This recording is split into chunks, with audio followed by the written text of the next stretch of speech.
I think the question is, when you have a general collapse like the financial collapse and so forth, the government's responsibility is to provide a good environment for business to thrive, right? So centralized planning from the government is almost always a bad idea, right? It's more of creating a right kind of environment where entrepreneurship can thrive, where businesses can start, they can grow, etc. So they'd want to remove things like red tape, and if they're doing stimulus, it should be a way of trying to stimulate entrepreneurship, right? So providing small business loans, those sorts of things, in order to get businesses going. So if you actually, in fact, are directing money from the government, directed in things that you would invest in the future. Well, obviously, Silicon Valley in the U.S. is a very strong place for technology. There are a number of good Silicon Valley firms that have established presences in London as well. If I were doing that from a government entity, I would actually try to arrange it as kind of essentially co-investing with venture funds, because you actually want to have people whose professions and returns and it's the whole system of capitalism in terms of investing, and you can provide incentives in order to do that. So.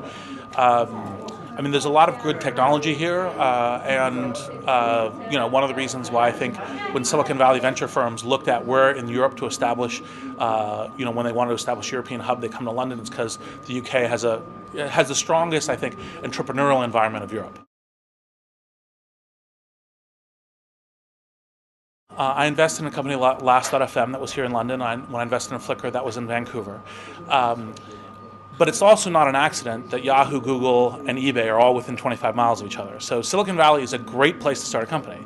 But the internet is global, and there's a lot of interesting, Skype was over here. There's a lot of interesting companies. It's a question of make sure you're successful and drive hard and have the environment to help you. Silicon Valley is a good one, but it's not the only one.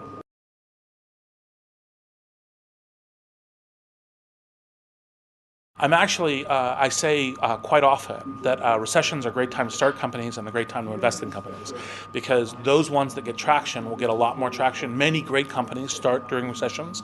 Matter of fact, during LinkedIn started at the tail end of the bubble burst, which was one of the things that was a slowdown in the Silicon Valley. So I'm a huge believer in it's the right time to actually both start things and invest.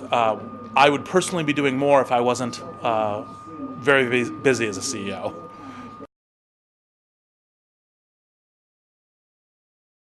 Well, I think it's generally a good thing for the ecosystem anyway, because generally, like the way Silicon Valley works is, entrepreneur gets angel investors, gets the thing off the ground, goes to venture investors, etc. And that cycle is not just money, but also assistance and help and insight in terms of what you're doing is really key. And I think it's one of the things that helps Silicon Valley go. So, but angel investors are not. They can be philanthropists, but they don't do philanthropy investing, right? They invest because it's a good time to invest. So I think they should be investing during a recession because it's a good time to pick winners and to move ahead, but not because of philanthropy.